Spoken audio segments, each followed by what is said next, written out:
Tengo una especialización ya de años de trabajar en conjunto con el profesor Carmelo Pitera, que es este autor del cual vamos a presentar su obra hoy, que es el Sistema Educativo SICOM.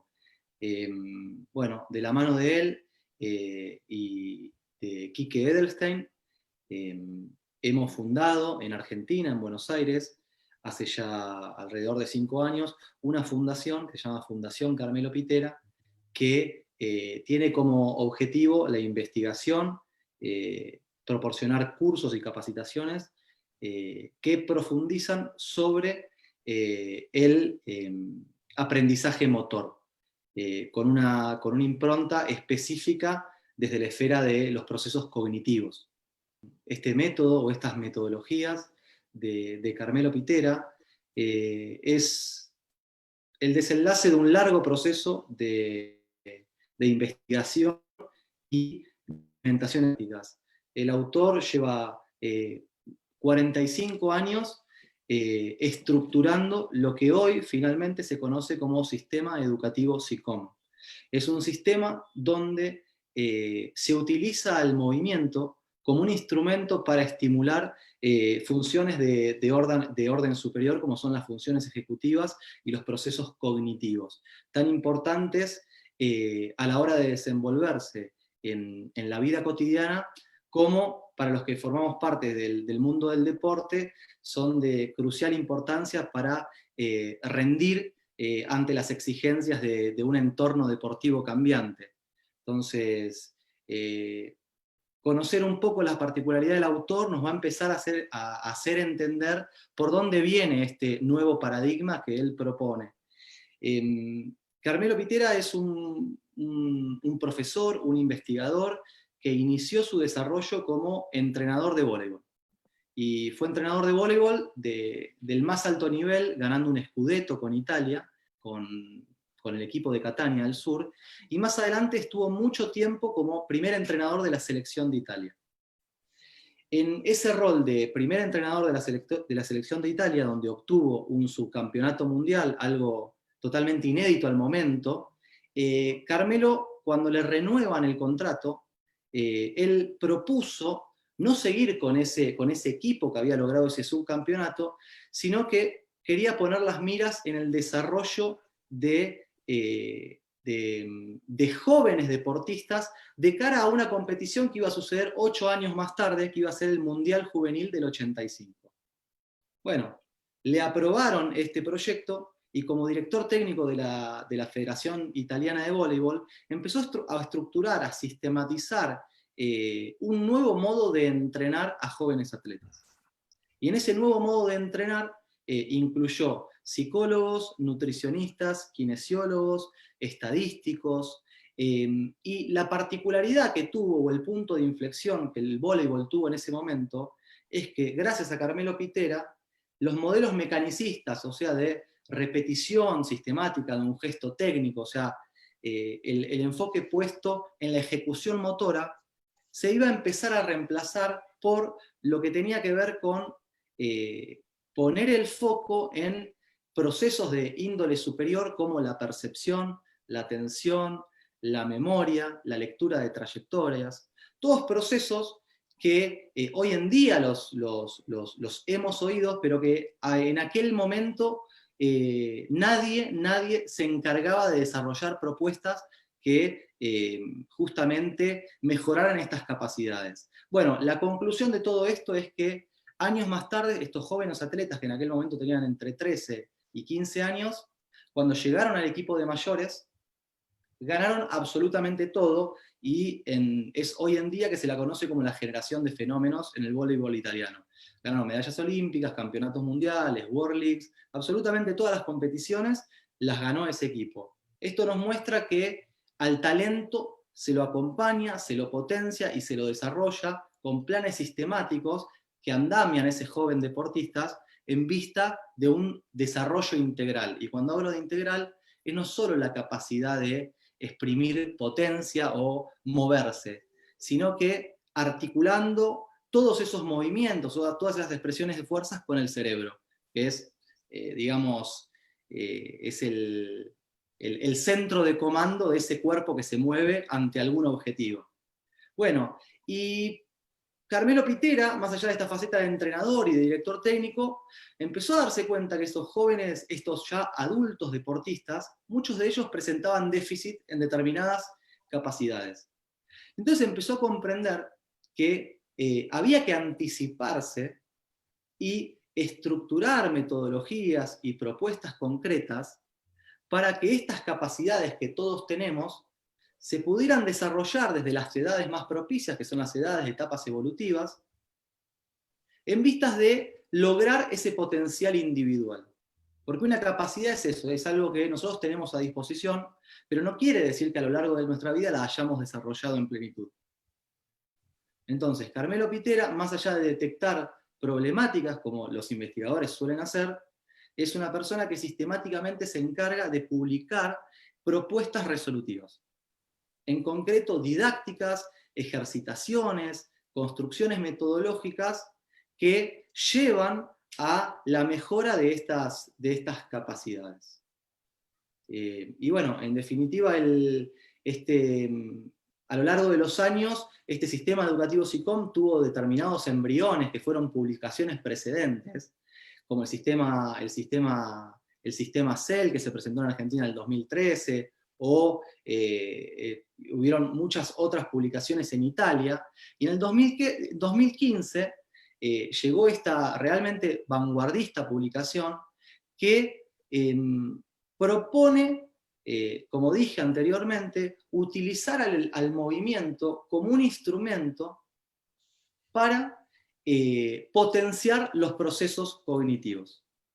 Y se genera una articulación entre el aparato motor y el sistema nervioso central.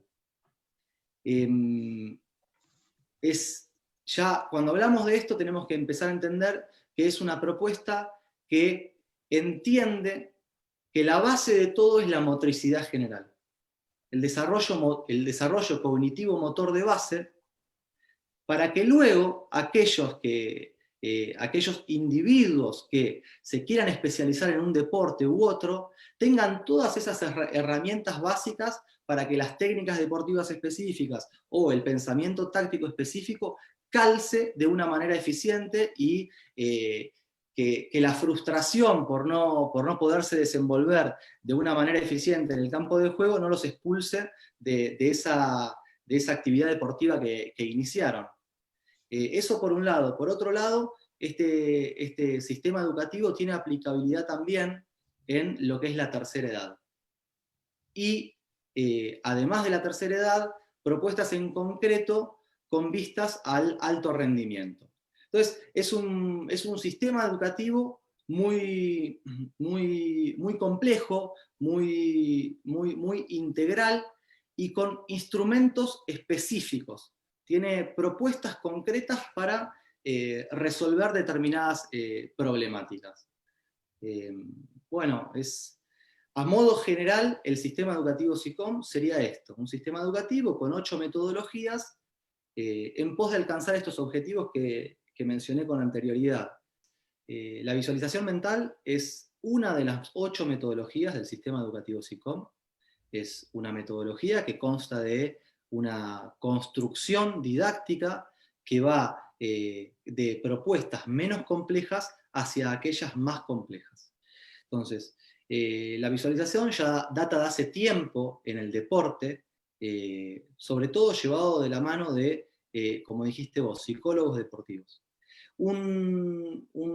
La diferencia que tiene esta propuesta o este modo de utilizar la visualización mental que propone el autor, es que el vector que utiliza para enlazar a la persona con esta capacidad es lo lúdico, el juego. ¿Qué quiero decir esto? Son construcciones metodológicas en formato de juegos. Son juegos que realiza no digamos deportista, digamos el niño en este caso. Cuando hablamos de etapa evolutiva, hablamos de entre los 4, 12, 14 años de edad, sobre todo que está dirigida esta construcción metodológica, y que lo que hace es, a través del juego, enseñar a ese futuro deportista cómo generar una introspectiva y que esa introspectiva se conecte con actividades que forman parte de, digamos, de la escuelita de fútbol en la que él está transitando, o de la escuelita de minivóley, o de tenis y demás.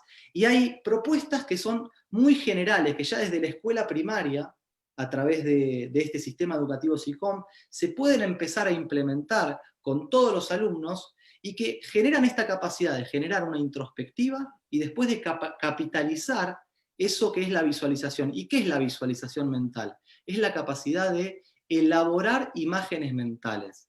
Es una esfera del pensamiento que permite de manera anticipada generar un simulacro de acción, por ejemplo.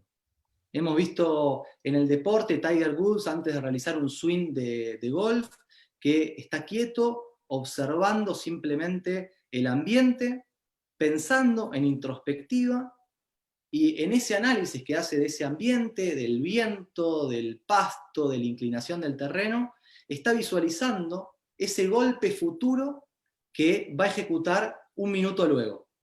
Pero activó un proceso de simulacro previo que va a permitir preactivar ciertos sistemas que van a hacer que ese futuro golpe sea más eficiente. Y después, obviamente, hay todo un sistema de feedback, de ajuste, que permite tomar cartas en el asunto en pos de alguna corrección, si algo no salió como se había ideado. Es un sistema educativo donde va a poner el foco en el aprendizaje motor, desde la perspectiva cognitiva. Como habíamos dicho anteriormente, utilizar el movimiento como un instrumento que genera impacto en nuestra cognición, en nuestro sistema nervioso central, a la hora de procesar información y ponernos en contacto con ese ambiente en pos de poder gobernarlo acorde a nuestros objetivos de acción. Eso es el sistema educativo SICOM, un sistema educativo que sobre todo pone el foco, la última propuesta, entre la faja etaria que va desde los 4 a los 14 años. Pero el autor dice, sistema educativo SICOM, desde los 0 a 100 años de edad. ¿Por qué es esto? Es porque ya hace tiempo Pitera había intuido una premisa, y es que a través del movimiento realmente se podía comprender al mundo. Y es hoy en día la neurociencia que avala estos postulados, que dice que desde los 0 hasta los 11, 12 años de edad biológica, el aparato cognitivo se nutre específicamente de la motricidad, de los movimientos. A través de los movimientos, ese niño que viene al mundo empieza a conocer las texturas. A través de los movimientos del ojo, empieza a captar elementos en el campo visual y reconocer objetos. En definitiva, el movimiento es el catalizador del aprendizaje. Después, desde los 12 a los 55 aproximadamente años de edad, a través de la cognición se va a retroalimentar la motricidad. Para luego, desde los 55 hasta los 100 años de edad, o hasta las etapas más, digamos, últimas de la vejez, otra vez, a través del movimiento, se va a prevenir ese deterioro inevitable cognitivo, pero que se puede enlentecer. Eso, para que queden claro un poco, la estructuración de este sistema educativo SICOM, qué grupos etarios involucra y demás. El modelo Pitera, ¿en cuántos países se está aplicando hoy en día, así de manera tangible?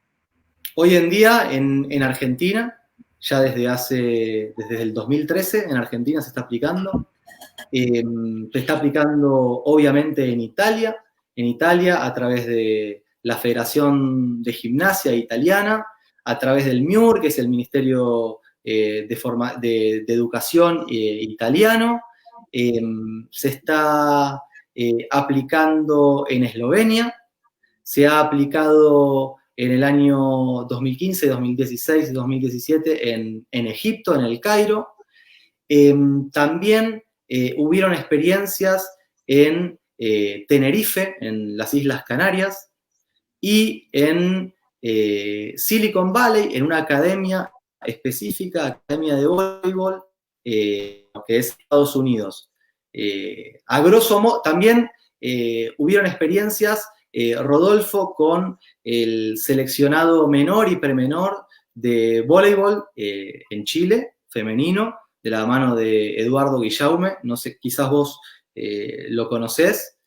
Sí, sí, también conozco a la parte médica del área de vóley. Felipe Canilla Bueno. está a cargo de eso. Bueno, ahí hace 2 años atrás se estructuró el primer camp de preparación del equipo premenor, que fue en el sur de Chile, y en la parte de preparación física hubo toda una impronta que tenía que ver con el SICOM, con estas nenas. A grosso modo, estos son, y en Uruguay, perdón, que ahí quedó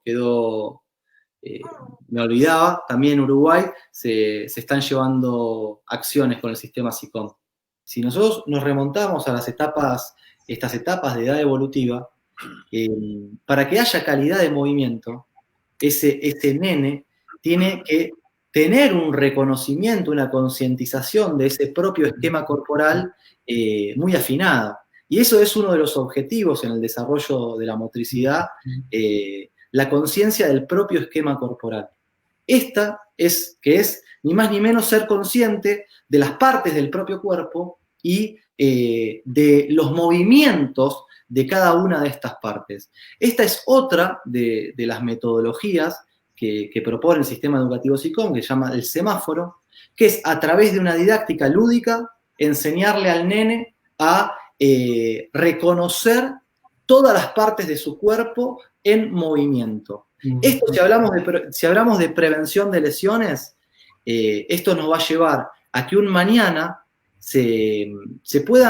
ese nene esté apto a reorganizar su postura de una manera u otra ante las indicaciones, por ejemplo, que le va a plantear un rehabilitador o un profesor de educación física ante un lenguaje determinado. Va a poder decodificar ese lenguaje de rotar el hombro o extender la rodilla de una manera eficiente y directa con su propio cuerpo. Que si no tiene afianzado estos conceptos, en este caso conceptos anátomo-topográficos del propio cuerpo, va a haber entre las consignas de un rehabilitador o de un entrenador un ruido en esa interfase que no va a permitir esa autocorrección en el alumno. Después, si hablamos de prevención de lesiones, tenemos que hablar también de los procesos, como vos mencionaste, de aceleración y desaceleración. Las etapas desacelerativas son cruciales para evitar una lesión. Y si hablamos de estas etapas desacelerativas, es algo que realmente son procesos muy complejos, el de desacelerar el propio cuerpo en movimiento, organizando las partes de este cuerpo. Es algo muy complejo. Entonces, es algo que se va desarrollando de una manera más eficiente o menos eficiente, de acuerdo a los sistemas educativos que este nene tuvo en contacto a lo largo de toda la vida.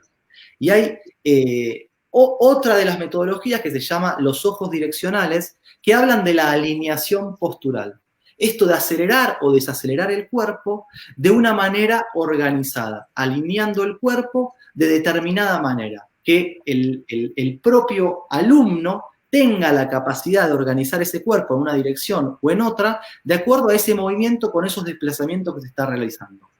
Cuenta una anécdota, y decime a vos qué te parece, Rodolfo, esto. El autor estaba en una disertación de mini vóley, y hace ya muchos años esto, y empezó a ver que la mayoría de los nenes, a la hora de realizar los afondos y determinados golpes técnicos, y en los desplazamientos, presentaba un vicio postural, que era la rotación externa de uno de los apoyos o de ambos apoyos. Y eso lo empezó a cotejar en que la mayoría de esos nenes presentaba esta, llamémosla, anomalía postural. En pos de pulir esa postura para que ese gesto técnico sea más eficiente, empezó a intentar una serie de intervenciones. Por ejemplo, los nenes, en pos de que alineen esos pies de acuerdo a la frontalidad, se empezaron a desplazar pisando un apoyo y luego el otro delante de una línea. veía que de forma aguda en el momento los nenes generaban una conducta autocorrectiva y mejoraban la postura. O desplazándose lateralmente todo el tiempo, alineándose con esa línea. Se generaba esa conducta autocorrectiva. O a través de, digamos, la vía táctil y lo propioceptivo, pero con un estímulo externo, enderezarle esa articulación para ponerlo en contacto con una postura correcta y que mantenga esa postura. La realidad de esto es que en ese momento, en ese minuto que se generaba este ida y vuelta, se generaba la corrección. Pero luego, cuando empezaba la propuesta o el juego de manera libre, nada de eso perduraba. De vuelta se volvía ese caos postural. Entonces, en ese momento, el autor lo que propuso fue enlazar lo cognitivo con lo motor propiamente dicho, y en este caso propioceptivo. Como dijo Rodolfo, cuando hablamos de lo propioceptivo, es esta información que nos envían los segmentos del cuerpo, en los ligamentos, los tendones, los músculos, acerca de cómo están posicionados los distintos segmentos en el espacio, y si están en situación de quietud o de movimiento. Bueno, gran parte de esta información nunca llega a la corteza, como lo dijo Rodolfo, es subcortical, porque necesita moverse en tiempos que si llega a la corteza ya está. Y hay otra parte que llega a un plano cortical en ese flujo de información. Carmelo Pitera lo que propuso a estos nenes es lo siguiente. Le preguntó cuántos ojos ellos tenían. Y le dijeron 2. Ah, ok, perfecto. ¿Y qué hacen los ojos? Miran. ¿Cómo miran? Miran para acá, para allá.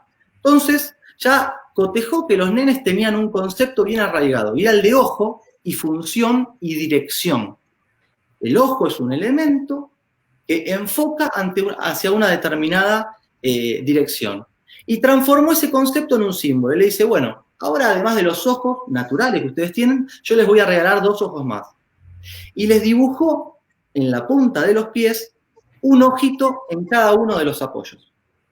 Y ahora no le dijo más, apuntá para acá, o caminá con los pies de esta manera, o rotá el apoyo. Lo que les dijo es, corran, por ejemplo, para adelante y para atrás, mirando todo el tiempo con los ojos de los pies hacia donde estoy yo.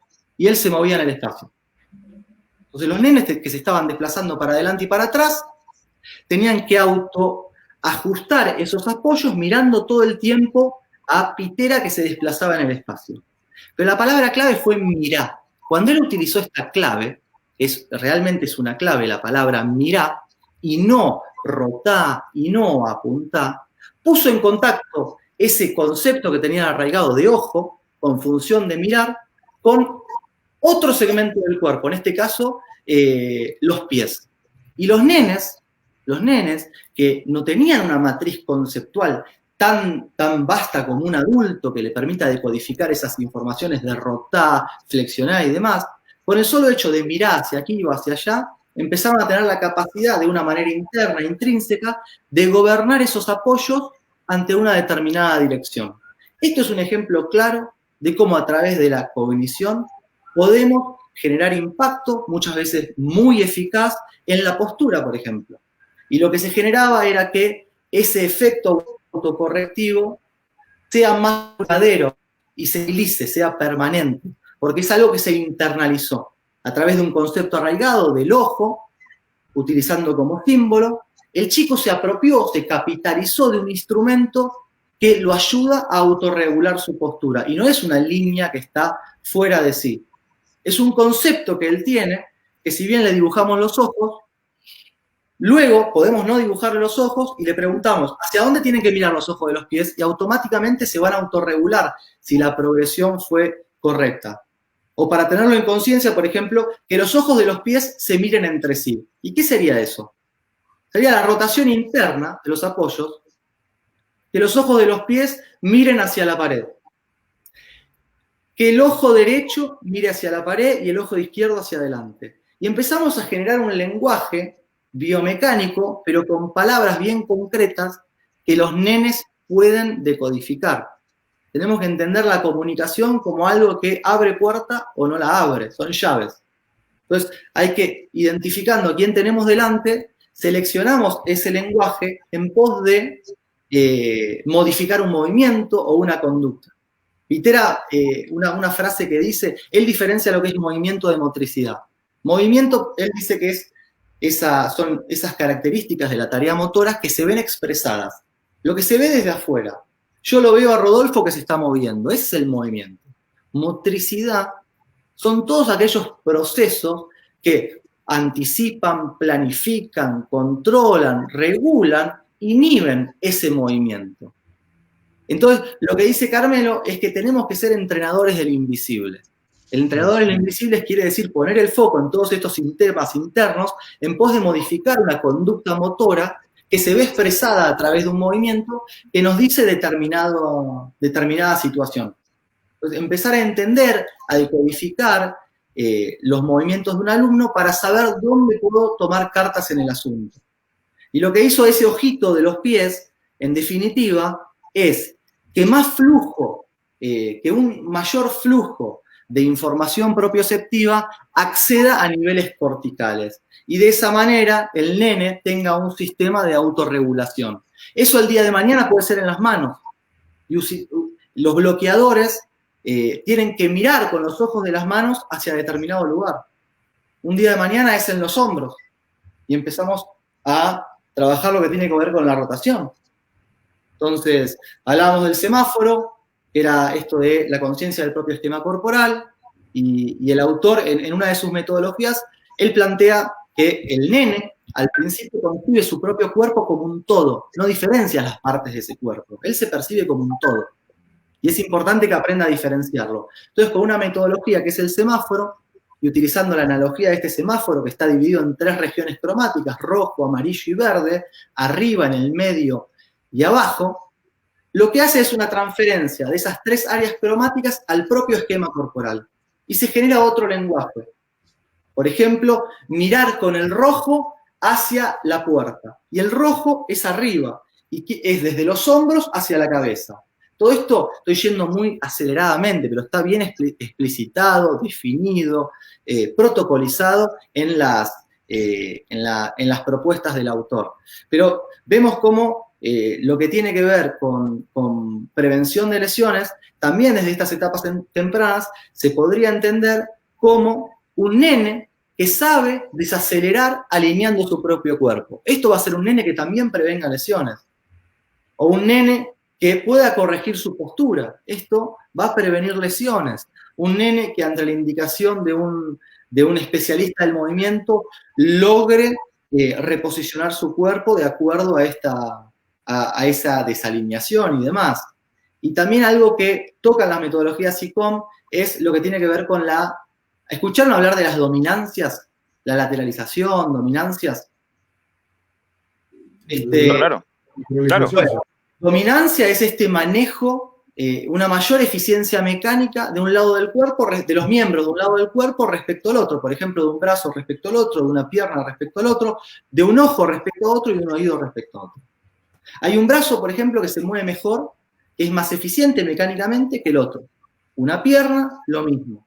Entonces, esto, si bien va a haber una diferencia entre un lado y el otro, el autor propone el concepto de lateralización equifuncional. Es achicar esa brecha entre el lado dominante y el lado no dominante, que en vez de estar acá la brecha, a través de unas conductas, de unas propuestas específicas, esa brecha llegue a estar acá. Y al estar acá esta brecha, va a ser que a la hora de moverse en el espacio, ese nene o ese deportista no recurra sistemáticamente a patrones de movimiento que reclute más una parte del cuerpo que de la otra, sino que empieza a utilizar patrones de movimiento balanceados de un lado del cuerpo y del otro. Y esto lo que va a generar también desde el punto de vista de la postura y la prevención de lesiones es un aparato locomotor más equilibrado, sin todo un sistema de compensaciones que se va a dar por el sobreuso de un hemicuerpo respecto del otro. Esto simplemente se me venía a la mente de cómo podemos articular algunos conceptos con lo que planteabas vos, Rodolfo, desde la esfera esta de el aprendizaje motor y demás. Sin duda, Agustín. Está en realidad muy instructivo la participación de Agustín, y es que en realidad mira a la persona, en este caso el niño, como en todas sus dimensiones. Es decir, que logre el control del cuerpo mirando a su perspectiva como persona, que se desarrolle en diversos campos como persona, y también hacia el ámbito deportivo, desde la prevención hacia el desarrollo deportivo. Porque un niño que regula esos dominios laterales, como lo estás manifestando, es un potencial deportista, pues porque va a tener dominancia, control desde ambos lados del cuerpo, y también la perspectiva de control del ambiente, control de la escena, es decir, un dominio táctico, un dominio estratégico, una mirada estratégica clara para insertarse en cualquier deporte. Esto es muy importante. Correcto, sí, te escucho. No, es muy importante porque vos lo que estás poniendo en contacto ahora es el tema de la dominancia, más allá de la prevención, por ejemplo, en una situación deportiva. Mencionaste lo táctico, lo estratégico. Entonces, planteémonos ahora en el deporte. Y estamos hablando de un deportista. Un deportista, cuando está ante un problema, podemos decir que está en una situación táctica determinada. Porque la táctica es esto, es un problema en esa situación de juego. Y esos problemas en esas situaciones de juego se resuelven aplicando determinadas técnicas deportivas, que son ni más ni menos que movimientos especializados hacia un deporte. Esas son las técnicas deportivas. Entonces, la situación táctica se resuelve con una ejecución técnica propicia a esa situación. Bueno, entonces, cuando hablamos de dominancia, tenemos que entender que afecta, por ejemplo, la capacidad de desplazarse para la derecha o para la izquierda. Va a haber un vector que el deportista maneja mejor que el otro. Por ejemplo, si tiene la dos piernas dominante derecha, va a desplazarse mejor hacia la izquierda porque es esa pierna que empuja que hacia la derecha. Lo mismo pasa con los giros. Lo mismo pasa con movimientos, por ejemplo, en el fútbol, de pisar la pelota hacia un lado o hacia el otro, o de conducir la pelota o de proteger el balón. Ahora, cuando el entorno de juego, cuando la situación de juego nos plantea una problemática determinada, la vamos a tener que resolver con un movimiento u otro. Y si en esta brecha de dominancia estamos acá, vamos a tener situaciones como, por ejemplo, en el fútbol, un delantero que desborda por derecha, tiene el arco libre y en vez de cruzar el derechazo, gira, pisa la pelota para adentro y le trata de pegar con izquierda y ya llegó el arquero y llegó tarde a ese remate. ¿Por qué esto? Porque ese jugador era dominante izquierdo. Y en ese momento hubo algo que no lo hizo sentir seguro a cruzar el remate con la pierna que era más propicia a esa situación táctica, que era la derecha. Cuando quiso llevarlo a su pierna dominante, hubo un desfasaje entre la oportunidad de esa situación y la ejecución finalizada. Si nosotros trabajamos con deportistas en vistas a esta lateralización equifuncional que propone el autor, cuando se encuentre con esta situación táctica, desde el punto de vista de la técnica deportiva, va a poder despertar un engrama motor, por ejemplo, patear con la pierna derecha, porque la brecha no va a ser esta, va a ser esta, lo que va a implicar que en la toma de decisión el cerebro considere ese movimiento. Si la brecha es esta, el cerebro no lo considera, porque para el cerebro es un movimiento no eficiente, un movimiento que lo va a llevar al error, y al cerebro no le gusta quedarse.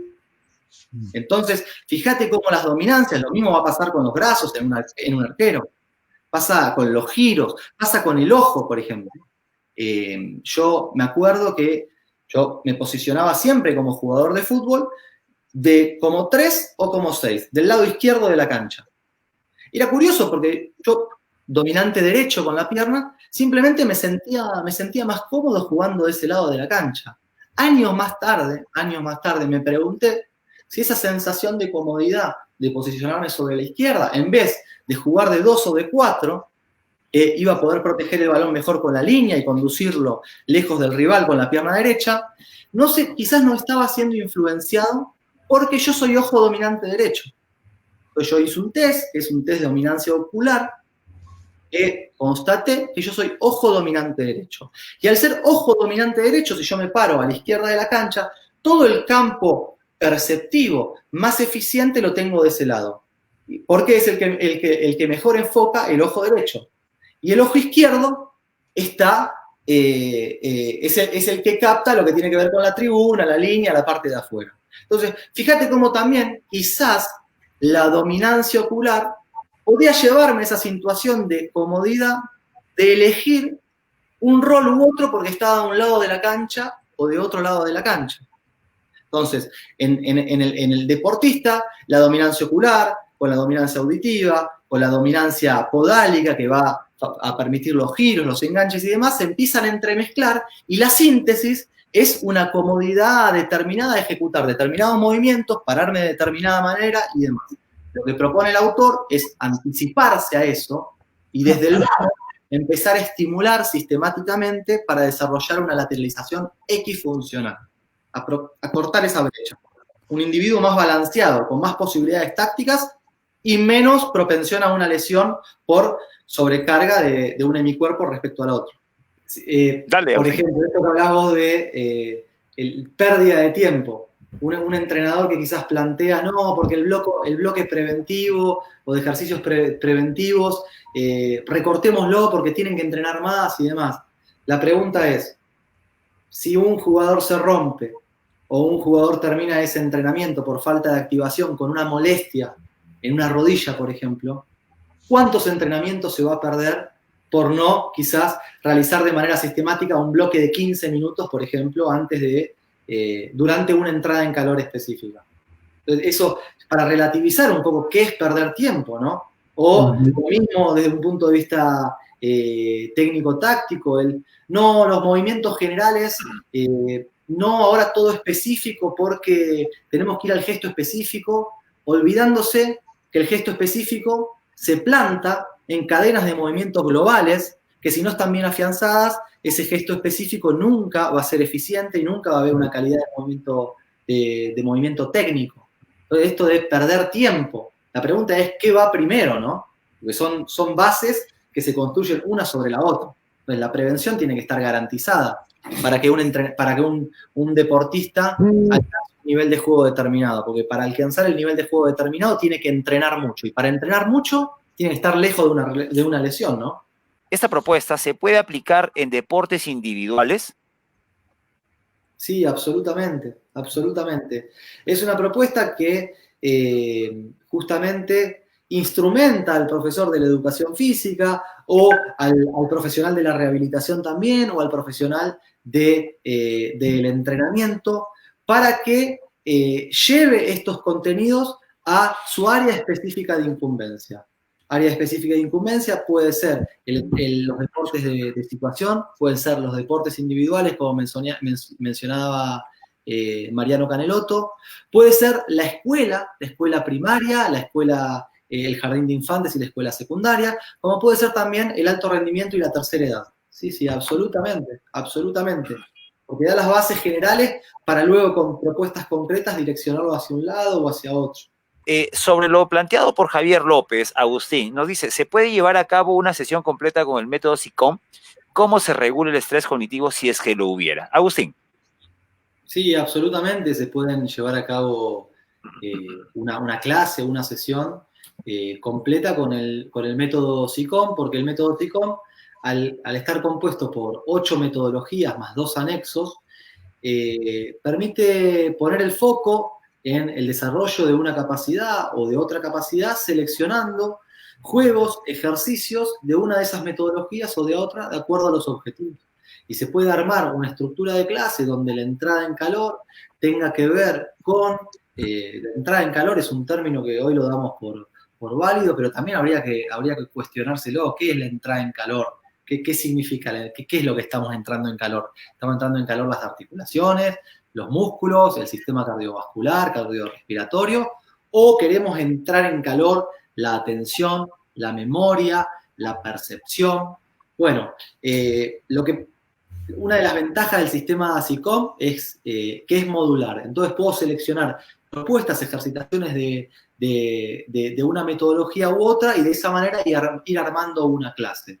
O por ejemplo, si estoy en una escuela deportiva puntual, puedo utilizar un bloque inicial, una entrada en calor que tiene características, por ejemplo, de visualización mental, o que utilizo los ojos direccionales porque quiero trabajar sobre la alineación de la postura, o que utilizo el Memory Sequential Motion, que es una metodología que pone el foco en el desarrollo de la memoria de trabajo y la atención.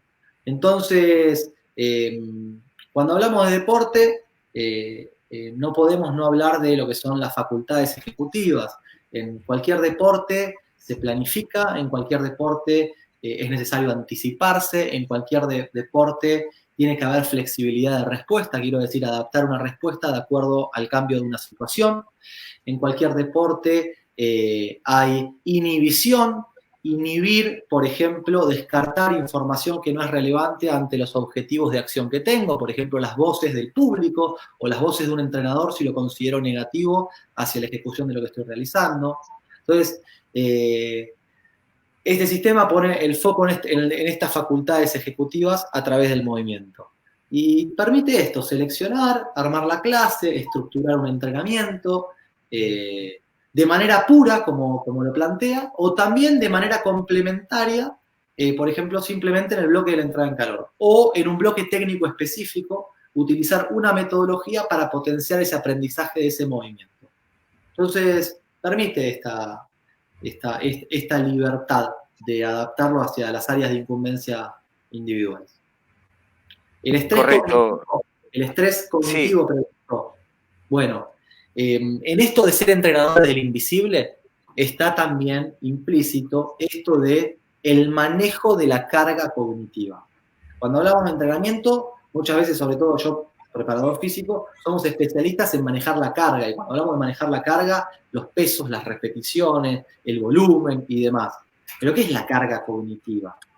Entonces, el manejar la carga cognitiva, al tener metodologías que están estructuradas, que van desde lo más simple hacia lo más complejo, con objetivos claros, permiten que ante la presencia sistemática, por ejemplo, de determinada cantidad de errores, en pos de prevenir la frustración y el aburrimiento de ese bloque, se vaya un escalón atrás en la propuesta y se escoja una actividad más fácil.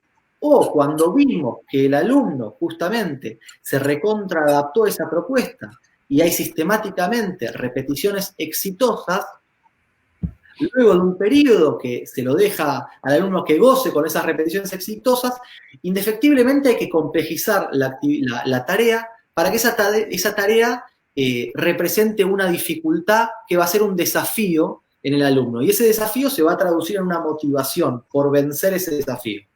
Pero y ahí selecciono, en esa progresión metodológica, una actividad más compleja, de acuerdo a esa que estaba haciendo.